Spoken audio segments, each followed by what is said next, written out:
Amara Williams looked at the clock on the restaurant wall for the 10th time in the last hour. It was already 8 in the evening, and she still had 4 more hours left on her shift. Her feet hurt from standing all day, but she could not afford to complain. She needed this job more than anything else in the world.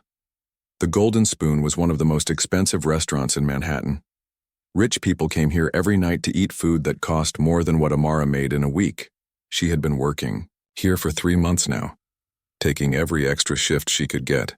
The money was good, but the customers were often difficult to deal with. Amara was 23 years old and in her final year of nursing school.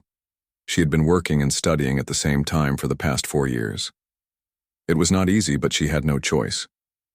She had no family to help her pay for school. She had grown up in foster care and had been on her own since she turned 18. Tonight, the Golden Spoon was busier than usual.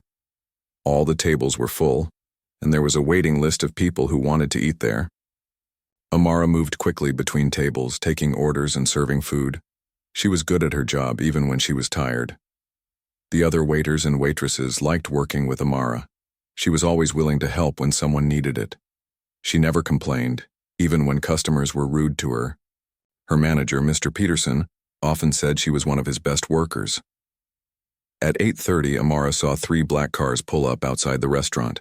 The cars looked very expensive. She watched as several men in dark suits got out of the cars. They looked around carefully before one of them opened the door of the middle car. A tall man stepped out of the car. He was wearing a perfectly fitted dark blue suit and an expensive watch that caught the light from the restaurant. Even from inside, Amara could tell this man was very important. The way the other men treated him showed that he was their boss. Mr. Peterson quickly walked to the front of the restaurant. He straightened his tie and put on his biggest smile. This was clearly someone very important, and Mr. Peterson wanted to make sure everything was perfect. The tall man entered the restaurant with 4 other men. They all looked serious and professional. Amara had seen many rich people come to the Golden Spoon, but this group was different. They had an air of power around them that made everyone in the restaurant turn to look. Mr. Peterson personally walked the group to the best table in the restaurant. It was a large round table in the corner that gave a good view of the entire restaurant but also provided privacy. This table was usually reserved for the most important customers. As the men sat down, Amara heard Mr. Peterson speaking to them in a very respectful voice. She could not hear exactly what he was saying, but she could tell he was trying very hard to please them. After a few minutes, Mr. Peterson walked over to where Amara was standing. "Amara," he said quietly, "I need you to take care of table 12. These are very important guests. The man in the blue suit is Khalid Al-Rashid. He owns one of the biggest technology companies in the world. Make sure everything is perfect for them."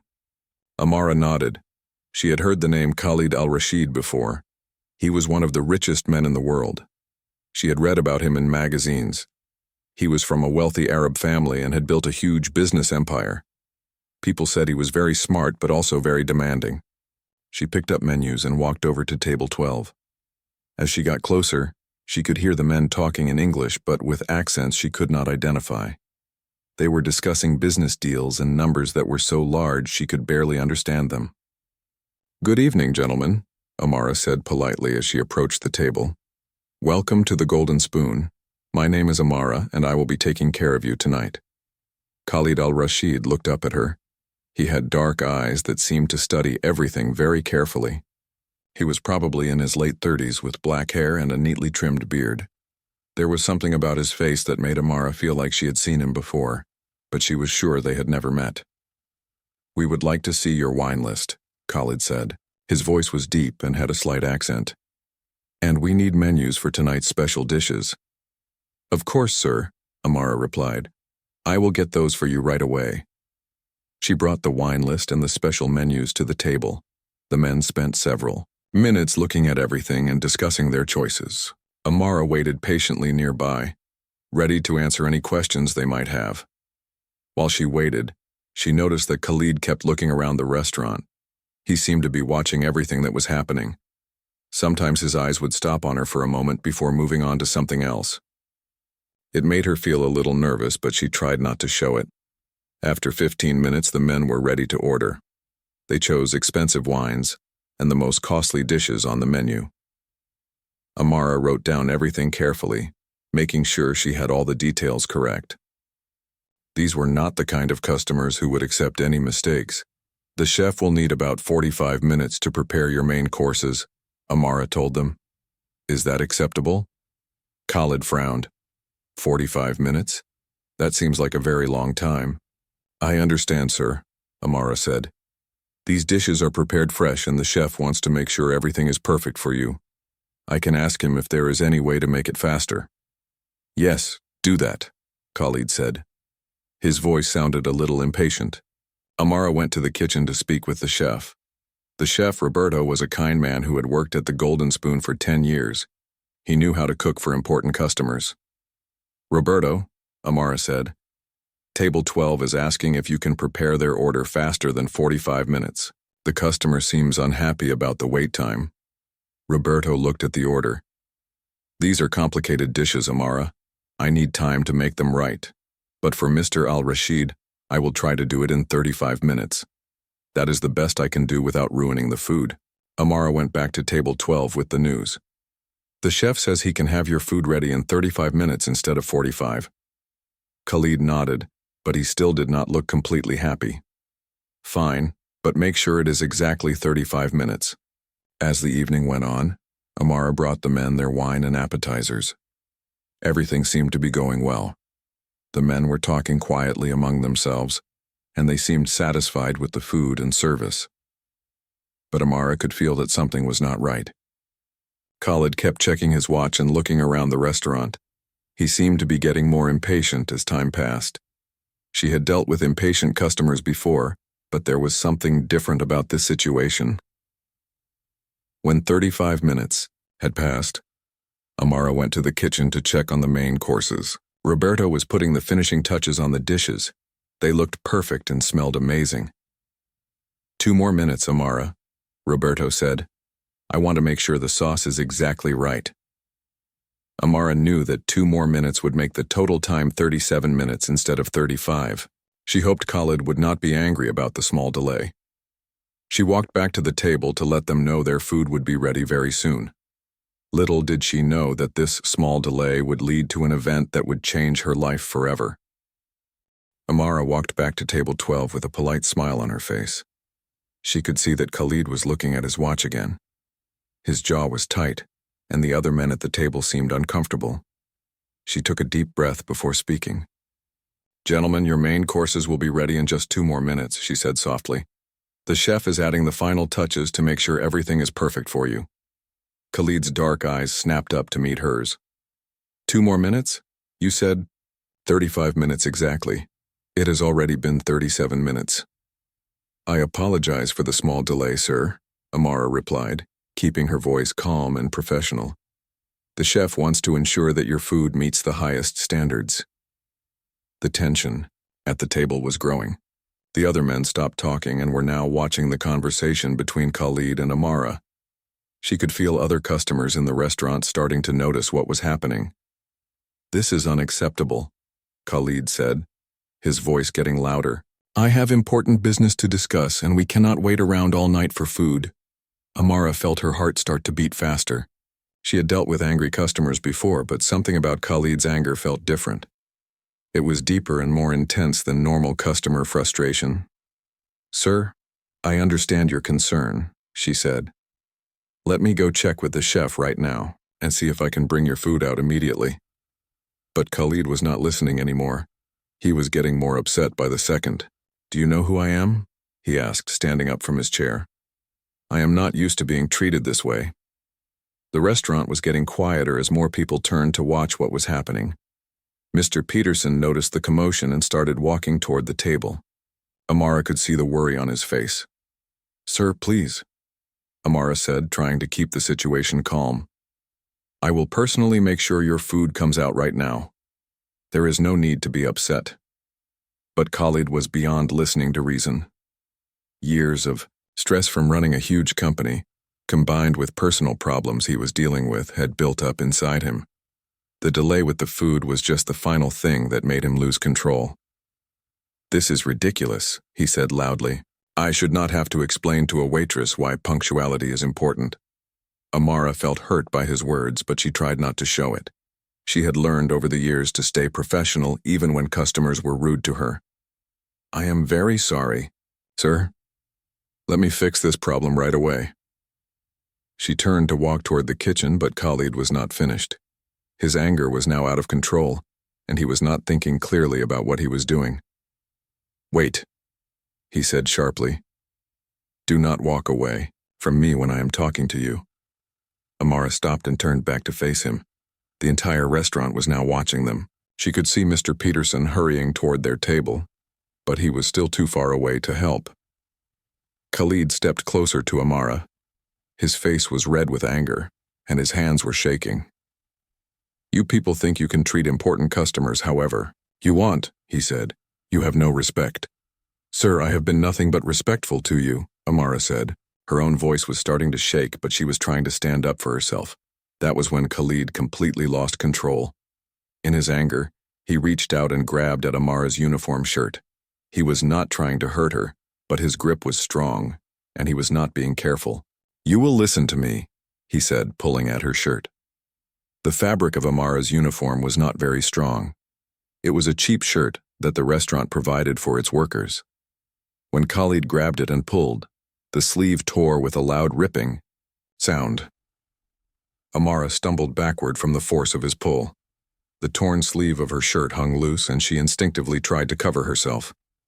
She was embarrassed and scared, and she could feel tears starting to form in her eyes. The restaurant went completely silent. Everyone was staring at what had just happened. Some customers looked shocked, while others seemed angry at Khalid's behavior. A few people took out their phones to record what was happening. Mr. Peterson finally reached the table. Sir, I must ask you to calm down, he said firmly. This behavior is not acceptable in my restaurant. But Khalid was not looking at Mr. Peterson. He was staring at Amara with a strange expression on his face. His anger seemed to have disappeared completely, replaced by something that looked like shock. Amara was still trying to cover her torn sleeve when she noticed Khalid staring at her arm. She looked down to see what he was looking at, and then she realized what had happened. When her sleeve tore, it had revealed a tattoo on her upper arm that was usually hidden by her uniform. The tattoo was not very large, but it was detailed and beautiful. It showed Arabic writing in elegant script, combined with a small phoenix bird. The design was done in black ink with small touches of red and gold. Amara had always kept it covered at work because the golden spoon had rules about visible tattoos. Khalid continued to stare at the tattoo. His mouth was slightly open and all the color had drained from his face. He looked like he had seen a ghost. Where did you get that tattoo? He whispered. His voice was so quiet that Amara had to lean forward to hear him. I have had it since I was young, Amara said, confused by his sudden change in behavior. Why do you ask? Khalid took a step closer to her, but this time his movement was gentle, not aggressive. He was still staring at the tattoo like he could not believe what he was seeing. That design, he said slowly. I know that design. The other men at the table were looking confused.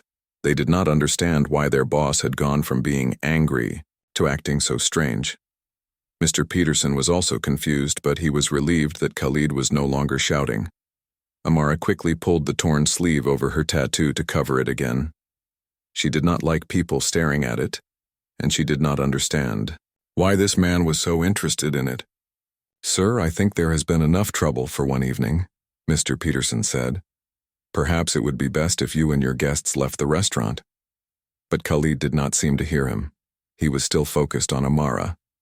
Please, he said. Can I see that tattoo again? No, Amara said firmly. She was still upset about what had happened, and she did not want to show her tattoo to this man who had just torn her shirt. I think you should leave like the manager said. Khalid looked desperate. You do not understand. That tattoo, it is very important. I need to see it again. Sir, you need to go, Mr. Peterson said more firmly. You have caused enough problems tonight. Khalid seemed to realize what he had done. He looked around at all the people staring at him, then back at Amara. "I am sorry," he said quietly. "I am very sorry for what I did. But please, that tattoo. Where did you get it? Who made it for you?" Amara shook her head.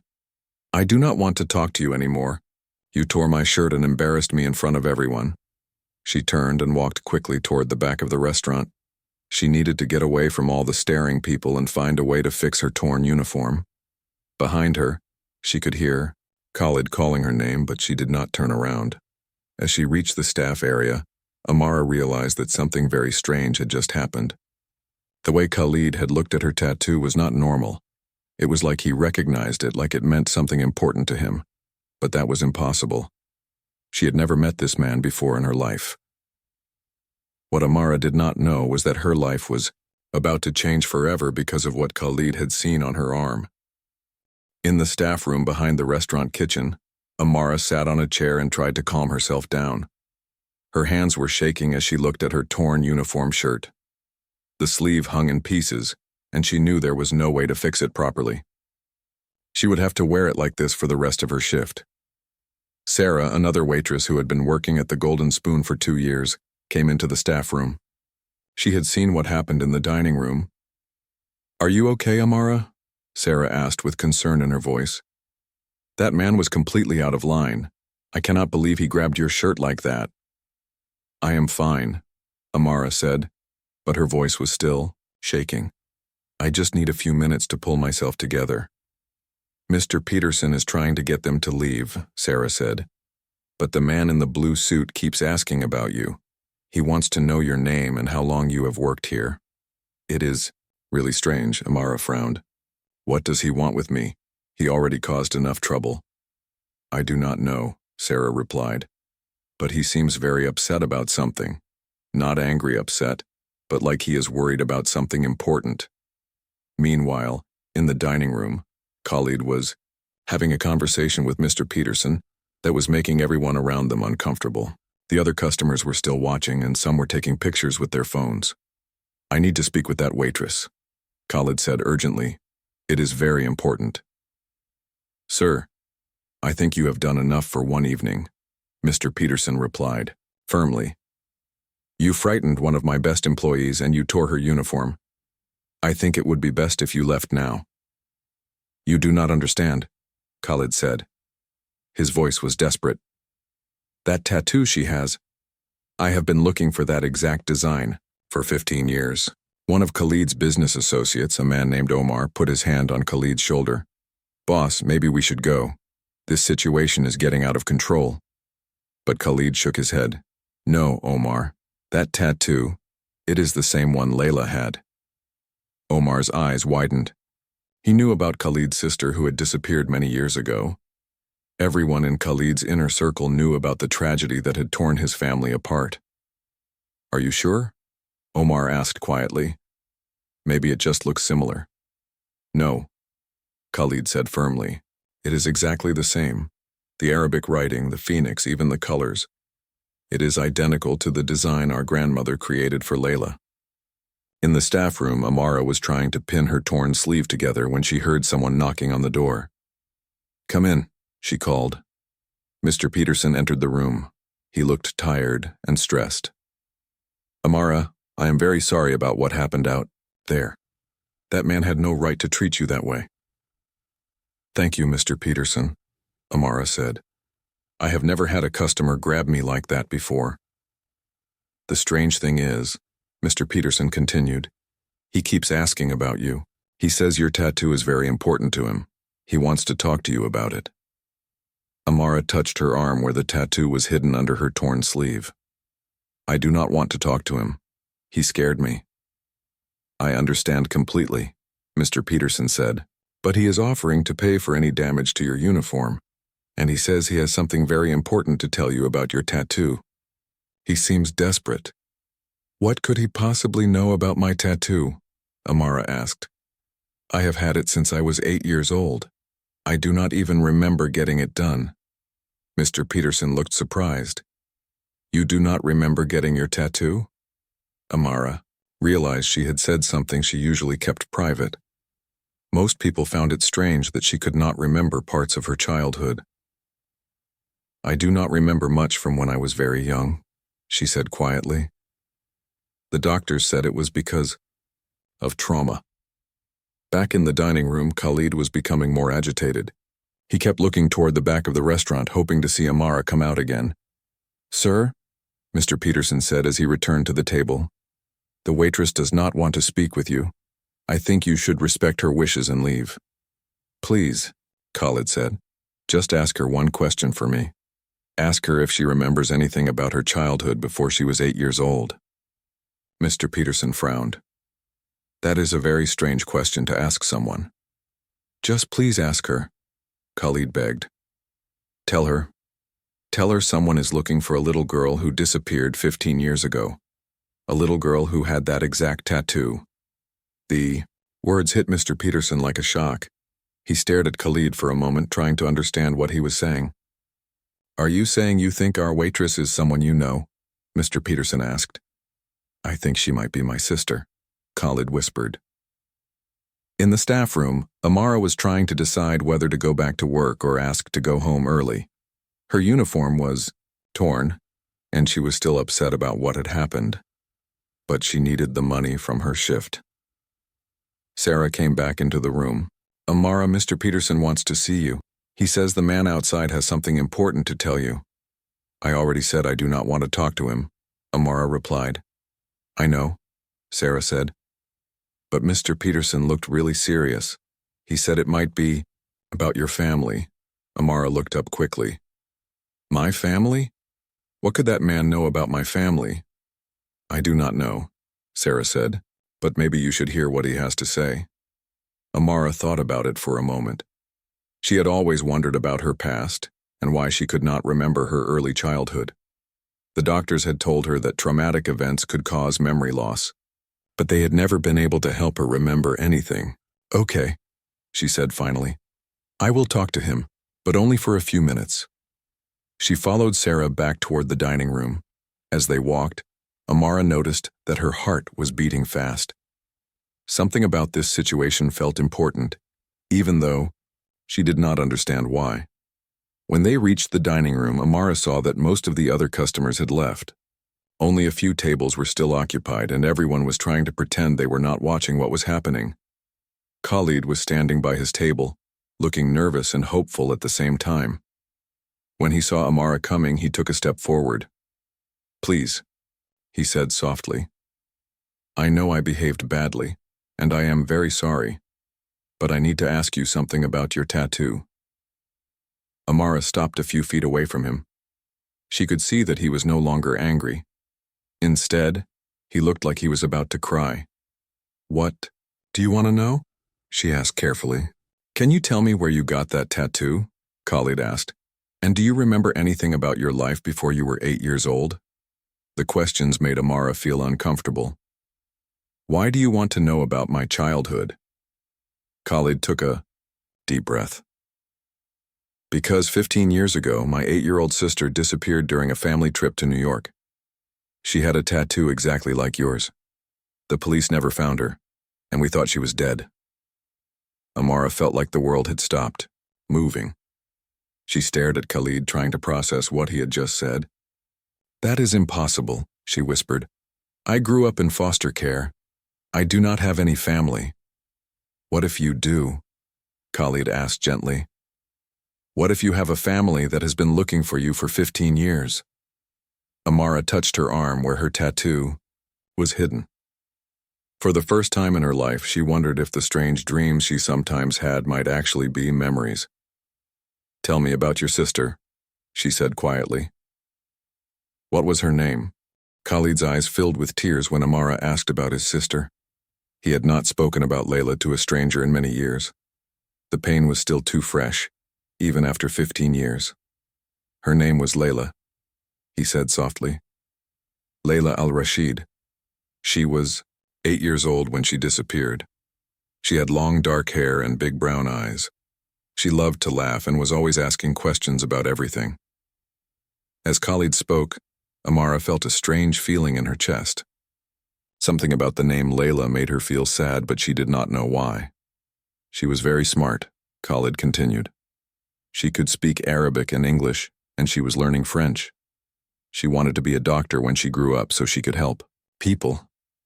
Amara's hand went to her throat. She had always wanted to be a nurse to help people, and she had never understood where that dream came from. "Tell me about the tattoo," Amara said quietly. Khalid sat down in his chair because his legs felt weak. "Our grandmother designed it specially for Layla. She said it would protect her during our trip to America. The Arabic writing says, 'Beloved, daughter, and safe journey.' The phoenix represents rebirth and protection." Amara felt dizzy. She sat down in the chair across from Khalid without thinking about it. "Beloved daughter," she repeated. The words felt familiar in her mouth. "Our grandmother was very traditional," Khalid explained. "She believed that symbols had power. She drew the design herself and took Layla to get it tattooed the day before we flew to New York." "Why would your grandmother let an 8-year-old get a tattoo?" Amara asked. "In our culture, some families have traditional markings," Khalid said. "It was supposed to be temporary at first, but Layla loved it so much she begged to make it permanent. Our grandmother finally agreed because she said Layla needed extra protection for the long journey." Amara closed her eyes and tried to remember. Sometimes, when she was very tired or just waking up, she had flashes of memories that felt like dreams. There was always an old woman with kind eyes and gentle hands. "What did your grandmother look like?" Amara asked. "She was small and thin, with silver hair that she always wore in a bun," Khalid said. "She had the softest hands and always smelled like jasmine flowers. She used to hum Arabic songs while she cooked." Suddenly, Amara could almost hear the humming. It was a melody that sometimes came into her head for no reason. She had always thought it was just something she made up. "Can you hum one of the songs?" she asked. Khalid looked surprised, but he began to hum a soft, sweet melody. As soon as Amara heard it, tears started flowing down her face. She knew that song. She had been humming it her whole life without knowing where it came from. "How is this possible?" Amara whispered. Mr. Peterson, who had been listening to the conversation, came over to the table. "Amara, are you all right? You look very pale." "I am fine," Amara said, but her voice was shaking. I think I remember that song." Khalid leaned forward eagerly. "Do you remember anything else? Do you remember the house we lived in? It had white marble floors and a fountain in the courtyard." Amara pressed her hands to her head. She could see flashes of images, white floors that felt cool under her bare feet, the sound of water flowing, sunlight coming through tall windows. "There was a room with lots of books," she said slowly, "and someone used to read to me there." "That was me," Khalid said, his voice full of emotion. "I used to read you stories every night before bed. Your favorite was about a princess who could talk to animals." More memories started coming back to Amara. She remembered sitting on someone's lap while they read to her. She remembered feeling safe and loved. "You used to call me something," she said. "Not Layla, something else." "Habibti," Khalid said immediately. "It means my love in Arabic. I called you Habibti because you were the baby of the family." When Amara heard the word Habibti, something inside her broke open. She started crying harder because she remembered now. She remembered a voice calling her Habibti when she was scared or sad. "I remember," she whispered. "I remember someone calling me that." The other men at Khalid's table were watching in amazement. Omar had tears in his eyes because he could see what was happening. After 15 years, his boss might have found his lost sister. "Tell me about the day she disappeared," Amara said. Khalid's face became very sad. "We were visiting New York for business. Our parents wanted to show Layla some American culture, so we went to Central Park. There were so many people there. Layla saw some ducks in the pond and ran ahead to look at them." Amara closed her eyes and tried to remember. She could see images of green grass and water and people everywhere. "I was supposed to be watching her," Khalid continued, "but I got distracted talking to someone about business. When I looked up, she was gone. We searched everywhere. The police came, but they could not find her." "What happened next?" Amara asked. We stayed in New York for 3 months looking for her, Khalid said. We hired private investigators. We put up posters everywhere. We offered a reward, but no one had seen her. Finally, the police told us she was probably dead. Amara tried to remember what happened after the park, but everything was dark and scary. She could only remember feeling very afraid and not understanding what was happening to her. I was found by the police about a week later, Amara said slowly. They said I was walking around downtown with no memory of who I was or where I came from. I could not tell them my name or where I lived. The doctors said you had trauma-induced amnesia? Khalid asked. Yes, Amara replied. They said something very frightening had happened to me, and my mind blocked out the memories to protect me. Khalid reached across the table and gently touched Amara's hand. Habibti, I think someone took you from the park.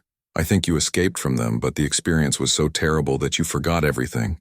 Amara looked down at Khalid's hand, touching hers. His skin was the same color as hers, and he had a small scar on his thumb that looked familiar. How did you get that scar? She asked.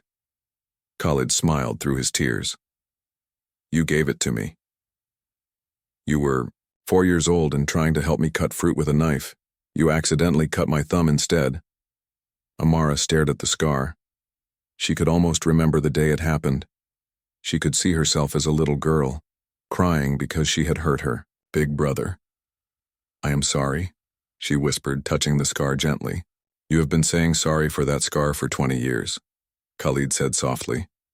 As they sat there holding hands, more memories started coming back to Amara.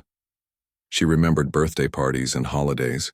She remembered learning to write Arabic letters. She remembered a mother who smelled like roses and a father who gave the best hugs in the world. Are our parents still alive? She asked. Yes, Khalid said. They never stopped hoping we would find you. They will be so happy to know you are safe. Amara felt overwhelmed by everything she was learning. For her entire adult life, she had believed she was alone in the world. Now she was finding out that she had a family who had been looking for her all this time. I do not know what to do, she said honestly. This is so much to take in. I know, Khalid said gently. We do not have to figure everything out tonight. But would you be willing to take a DNA test, just to be completely sure? Amara nodded. Yes, I think we should do that. As they talked about the DNA test, Amara realized that her whole life was about to change. If Khalid was really her brother, then everything she thought she knew about herself was wrong. But for the first time in her life, she might finally have answers about where she came from. The next morning, Amara woke up in her small apartment, feeling like she had lived through a dream. Everything that happened at the restaurant the night before seemed too strange to be real. But when she looked at her torn uniform hanging on her chair, she knew it had really happened. Khalid had given her his business card before leaving the restaurant.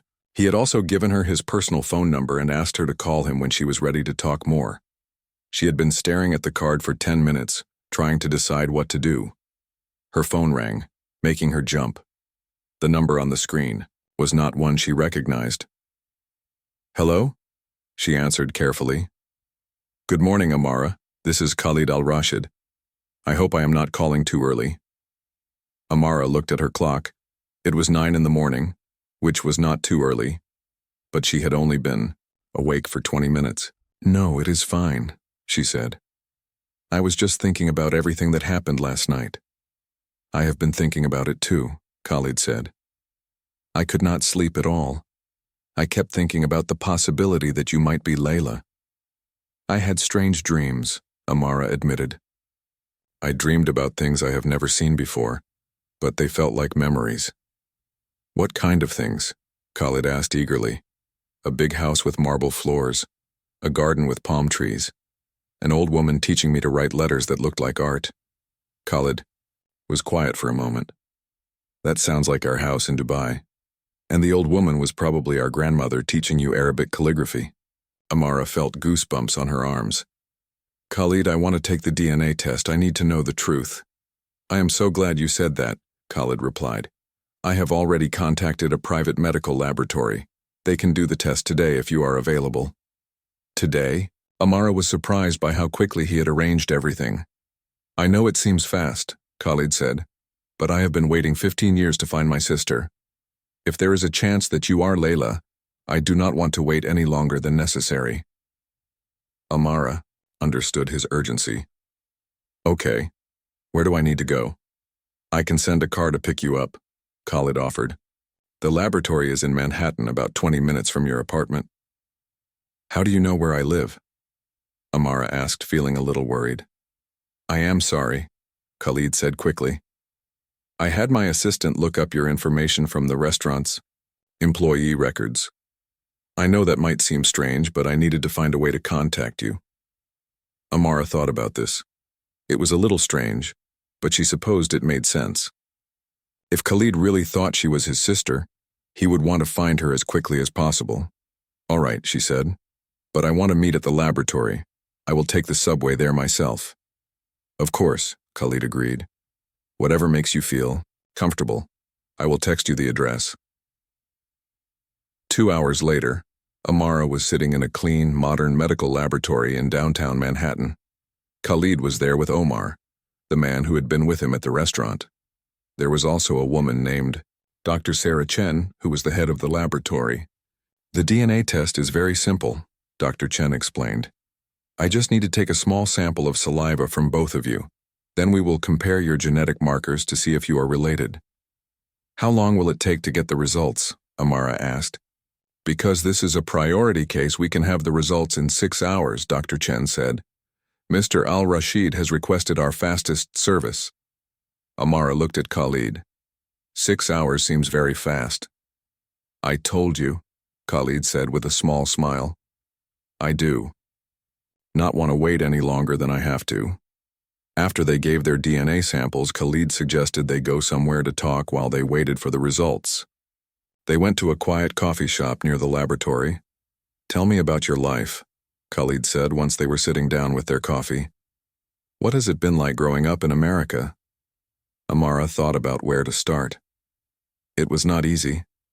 I spent 10 years in different foster homes. Some were good, some were not so good. I aged out of the system when I turned 18. What does that mean? Khalid asked. It means that when foster children turn 18, they are considered adults and they have to take care of themselves, Amara explained. The government stops providing support. Khalid looked shocked. So you have been completely on your own since you were 18? Yes, Amara said. I got a job in a small apartment. I started taking classes at night to finish high school. Then I started working toward becoming a nurse. That must have been very difficult, Khalid said softly. It was, Amara admitted, but I always felt like I had to prove that I could take care of myself. I did not want to depend on anyone else. You were always very independent, even as a little girl, Khalid said. You never wanted help with anything. You always said, I can do it myself. Amara smiled. I still say that. Tell me about the foster families, Khalid said. Were any of them good to you? There was one family, the Johnsons, who were very kind, Amara said. I lived with them for 3 years from age 12 to 15. They wanted to adopt me, but I was too scared. Why were you scared? Khalid asked. I do not know, Amara said honestly. I just felt like something was missing, like I was waiting for someone to come find me. Mrs. Johnson used to say I was looking for something I had lost. Khalid's eyes filled with tears. You were waiting for us. You were waiting for your family to find you. Maybe, Amara said. I always felt like I did not belong anywhere, like I was supposed to be somewhere else. What about your tattoo? Khalid asked. Did anyone ever ask you about it?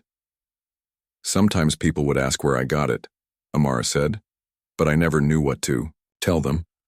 I just said I had it since I was young. Most people thought it was strange that I could not remember getting it. Do you remember anything about the day you got it? Khalid asked. Amara closed her eyes and tried to think. I remember an old woman with gentle hands. I remember feeling excited about something, and I remember someone telling me I was very brave. That was our grandmother, Khalid said. She told you that you were the bravest little girl in the world because you did not cry when you got the tattoo. I remember feeling proud, Amara said. Like I had done something important. They talked for hours about Amara's life and Khalid's memories of Layla. The more they talked, the more convinced they both became that they were really brother and sister. What will happen if the DNA test proves we are related? Amara asked. Then we will call our parents immediately, Khalid said. They will want to fly here to see you right away. Are you sure they will want to see me? Amara asked. I am not. The same person I was when I was 8 years old. Habibti, Khalid said gently. You are still our Layla. You are still the little girl who wanted to help everyone and who asked a million questions about everything. That has not changed. But I do not remember how to speak Arabic, Amara said, and I do not know anything about our culture or our religion. Those are things you can learn again, Khalid said. What matters is that you are alive and safe. That is all our parents have wanted for 15 years. At 4 o'clock, Dr. Chen called to say the results were ready. They rushed back to the laboratory, both feeling nervous and excited. The results are conclusive, Dr. Chen announced.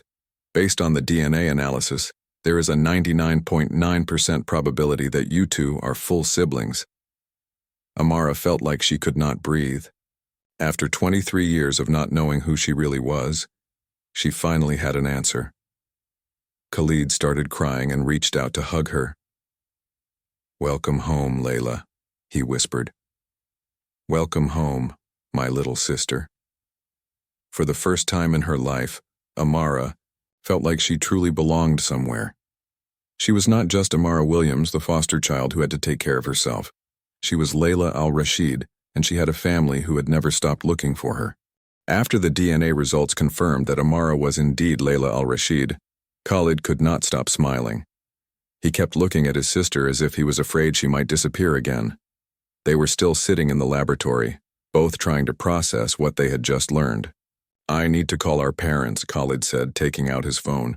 They are going to be so happy they might not believe it. Wait, Amara said quickly.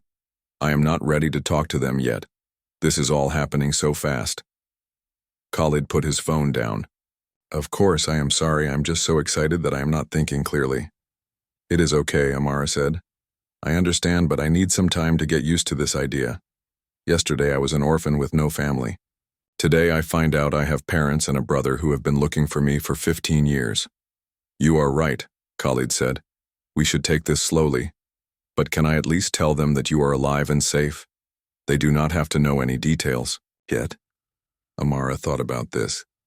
She could not imagine how her parents had felt all these years thinking their daughter was dead. Yes, you can tell them I am alive, but please ask them to wait before they try to contact me. Khalid nodded and stepped outside to make the phone call. Through the window, Amara could see him talking excitedly. Even though she could not hear what he was saying, she could tell he was very emotional. Dr. Chen came over to where Amara was sitting. Are you all right? You look a little overwhelmed. I am, Amara admitted. I have spent my whole life wondering who I really was. Now I know, but I do not know what to do with this information. It must be very confusing, Dr. Chen said kindly. Have you considered talking to a counselor? Someone who specializes in helping people who have recovered lost memories? That might be a good idea, Amara said.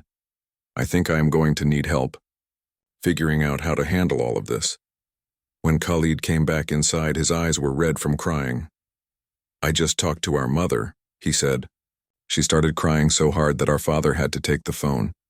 They want to come to New York immediately. What did you tell them? Amara asked.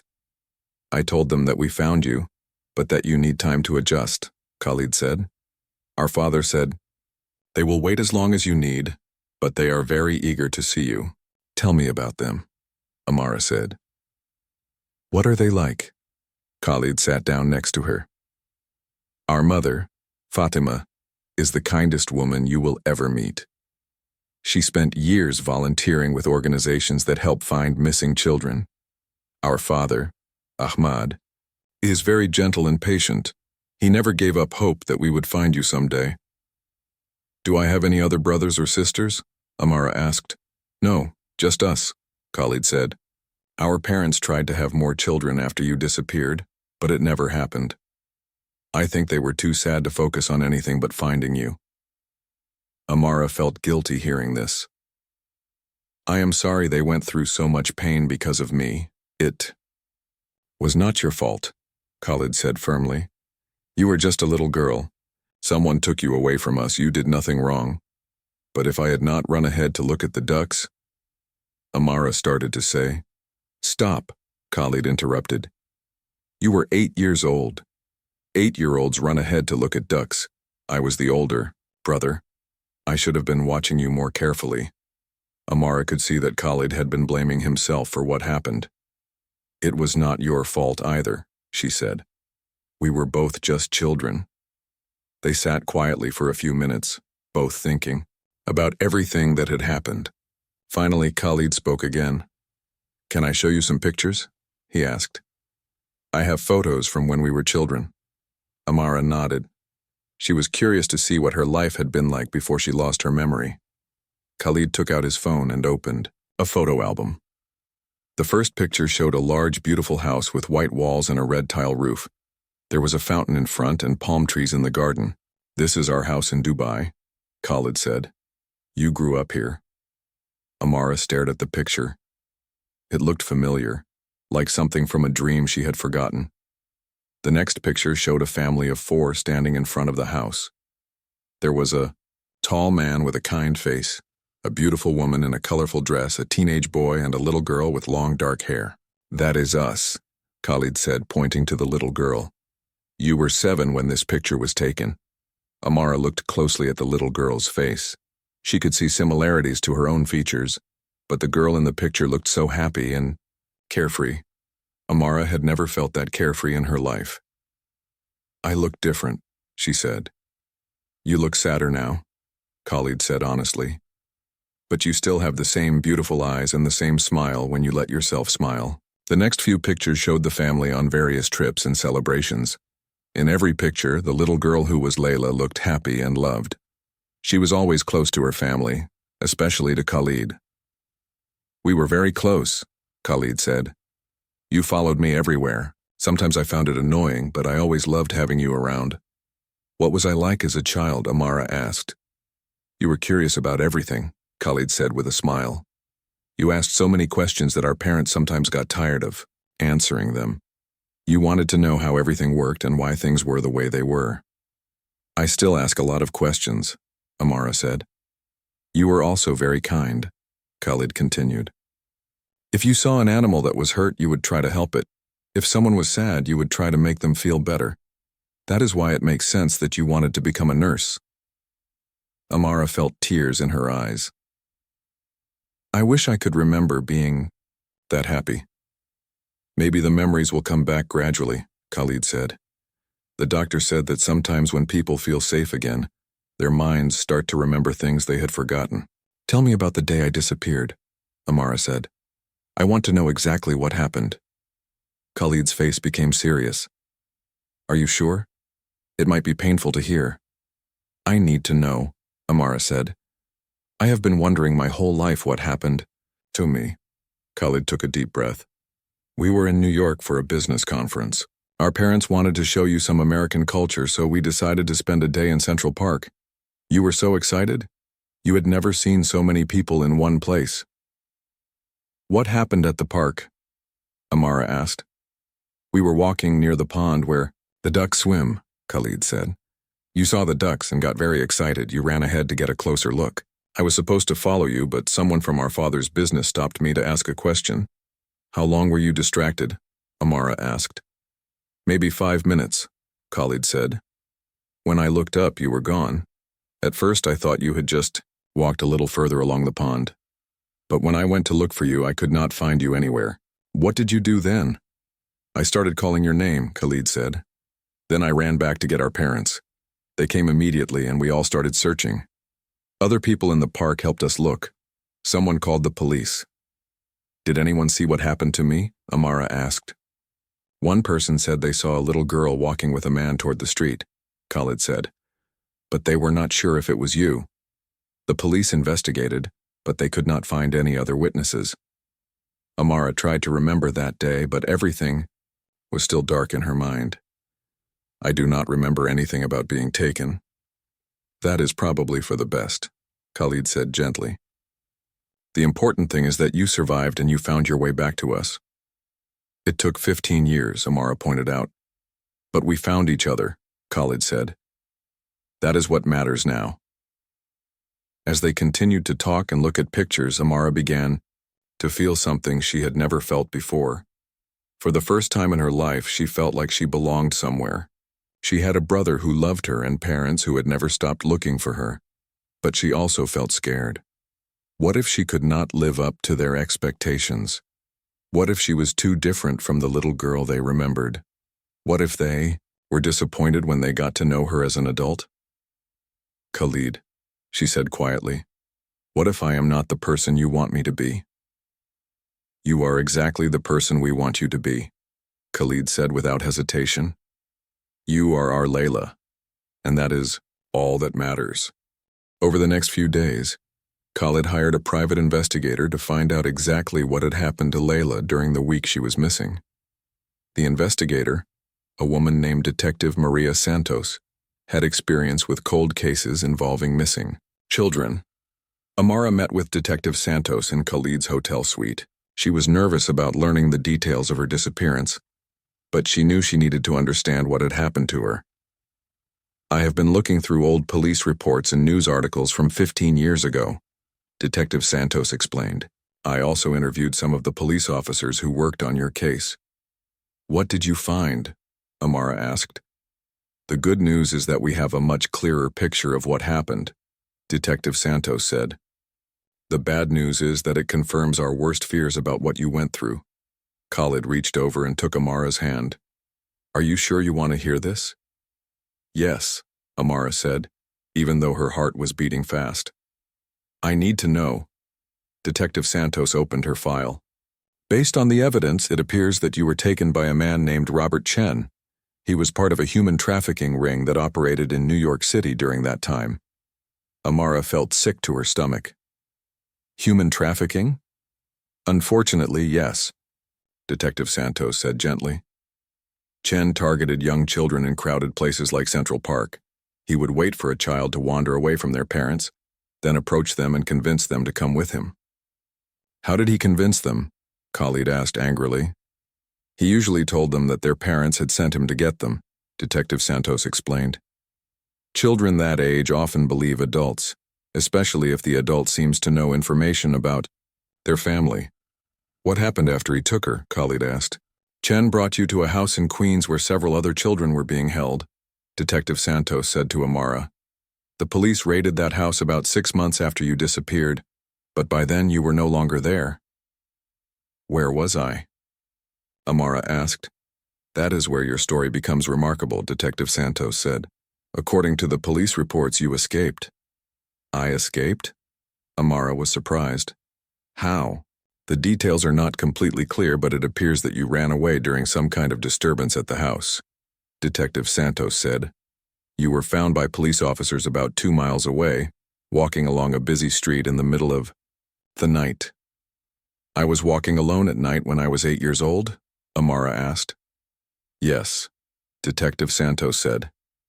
The officers said you were very frightened and confused. You could not tell them your name or where you lived. You only spoke a few words of English mixed with Arabic. What happened then? Khalid asked. The police brought you to a hospital, Detective Santos continued.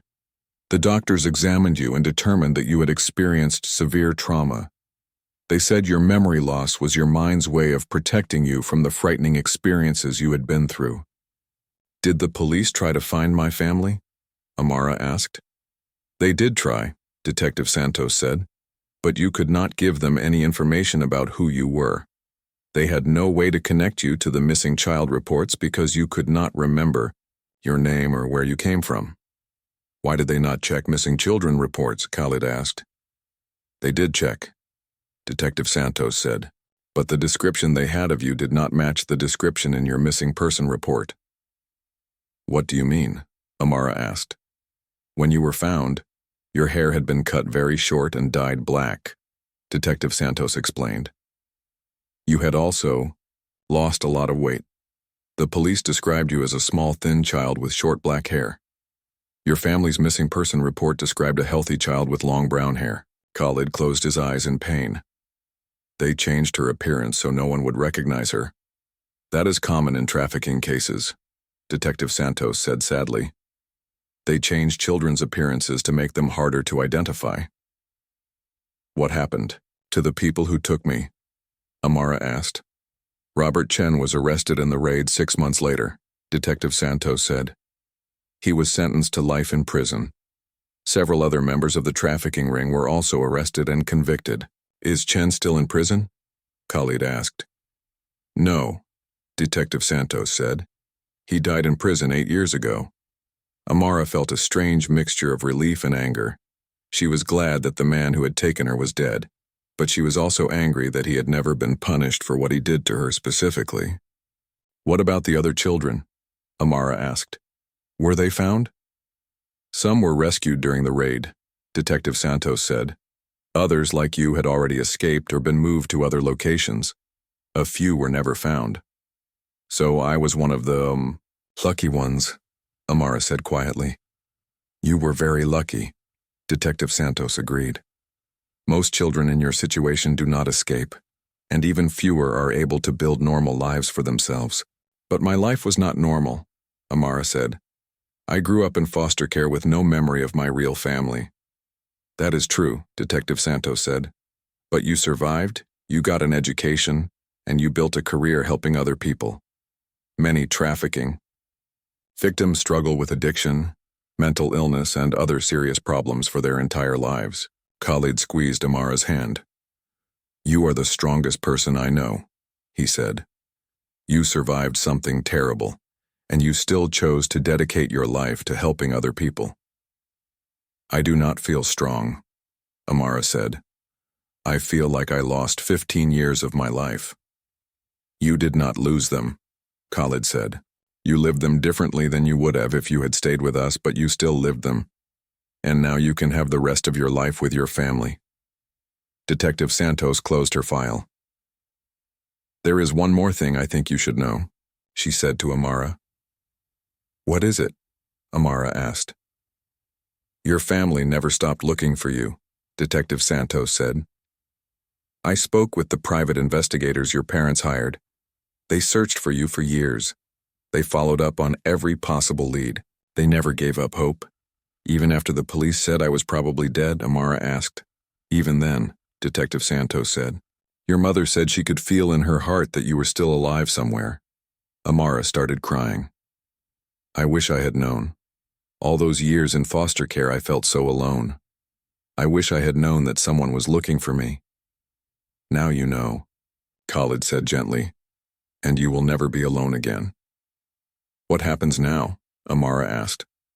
"That is up to you," Detective Santos said. "You are an adult and you can choose how much contact you want to have with your birth family. Some people in your situation choose to reconnect fully, while others prefer to take things slowly." "I want to see our parents," Amara said to Khalid. "I am ready to meet them." Khalid smiled through his tears. "They are going to be so happy. They have been waiting by the phone for me to call and tell them you are ready. But I want to ask you something first," Amara said. "Anything," Khalid replied. "Will you help me remember?" Amara asked. "Will you tell me stories about our childhood and help me learn about our culture again?" "Of course," Khalid said. "We have the rest of our lives to help you remember who you were and who you want to be now." "And will you be patient with me?" Amara asked. "I might not be the same person I was when I was 8 years old. None of us are the same people we were 15 years ago," Khalid said. "We will get to know each other again and we will build new memories together." For the first time since learning the truth about her past, Amara felt hopeful about her future. She had lost 15 years with her family, but she had also gained something valuable during those years. She had learned to be independent and strong. She had learned to care for other people. She had become someone her family could be proud of. Now she was ready to begin the next chapter of her life, surrounded by the family who had never stopped loving her. 3 days after learning the truth about her past, Amara stood at the arrival gate of JFK Airport waiting for her parents to arrive from Dubai. Her hands were shaking, and she felt like she might be sick from nervousness. Khalid stood beside her, also nervous but trying to stay calm for his sister's sake. "What if they do not like who I have become?" Amara asked for the 10th time. "They are going to love you," Khalid said patiently. "You are their daughter. Nothing else matters to them." "But I do not speak Arabic anymore," Amara said. "And I do not know anything about their religion or culture." "You can learn all of those things again if you want to," Khalid said. "But our parents will love you even if you never learn them." The flight from Dubai had landed 20 minutes ago, and passengers were starting to come through the gate. Amara watched each person carefully, wondering if she would recognize her parents after 15 years. Then she saw them. A man and woman in their 50s looking around anxiously. The woman had graying hair and kind eyes that looked just like Amara's. The man was tall and distinguished, with silver hair and a gentle face. They both looked older and more tired than in the pictures Khalid had shown her, but Amara knew immediately that these were her parents. The woman saw Khalid first and started walking quickly toward him. Then her eyes moved to Amara, and she stopped walking. She put her hand over her mouth and started crying. "Layla?" she whispered in English with a heavy accent. "My baby Layla?" Amara could not speak. She just nodded as tears ran down her face. Her mother ran the rest of the way and wrapped Amara in the tightest hug she had ever felt. "My daughter," she cried in Arabic, then switched to English. "My daughter, you came home." Amara's father approached more slowly as if he was afraid she might disappear again. When he reached them, he gently touched Amara's face with his hand. "You look just like your mother when she was young," he said softly. His English was better than his wife's. "We have missed you so much." "I am sorry," Amara said, not knowing what else to say. "I am sorry you could not find me." "No, no," her mother said, still holding her tightly. "You have nothing to be sorry for. You are here now. That is all that matters." They stood in the airport crying and hugging for several minutes while other passengers walked around them. Khalid was crying too, happy to see his family together again after so many years. Finally, Amara's father suggested they go somewhere more private to talk. They drove to Khalid's hotel, where he had reserved a large suite with enough room for everyone. Once they were settled in the hotel room, Amara's parents wanted to know everything about her life. They asked about her childhood in foster care, her education, her job, and her dreams for the future. They listened to every word with complete attention, as if they were trying to memorize her entire life story. "You became a nurse," her mother said proudly. "Even as a little girl, you always wanted to help people who were hurt." "I am still in nursing school," Amara corrected. "I have one more semester to finish." "We will pay for your school," her father said immediately, "and anything else you need." "You do not have to do that," Amara said. "I have been taking care of myself for a long time." "But now you have family again," her mother said. "Family helps each other." Amara felt overwhelmed by their generosity, but also worried. "I do not want you to think I am only interested in your money," she said. "Money?" her father laughed. "Habibti, we would give away everything we own just to have you back. Money means nothing compared to having our daughter home." As the day went on, Amara began to feel more comfortable with her parents. They showed her hundreds of photos from her childhood and told her stories about things she had done and said. Some of the stories triggered small memories, while others remained completely unknown to her. "Do you remember when you tried to teach the neighbors' cat to speak Arabic?" her mother asked with a smile. Amara laughed. "No, but that sounds like something I would do." "You spent hours talking to that cat," Khalid added. "You were convinced that if you just explained things clearly enough, the cat would understand." "I still talk to animals sometimes," Amara admitted. "People think it is strange." "It is not strange," her father said. "It means you have a kind heart." As evening approached, Amara's parents asked her what she wanted to do next. Did she want to visit Dubai? Did she want them to stay in New York? What would make her most comfortable? I want to finish nursing school, Amara said. That is important to me, but I also want to get to know all of you again. Then we will stay here until you graduate, her mother said without hesitation. You cannot stay in New York for months, Amara protested.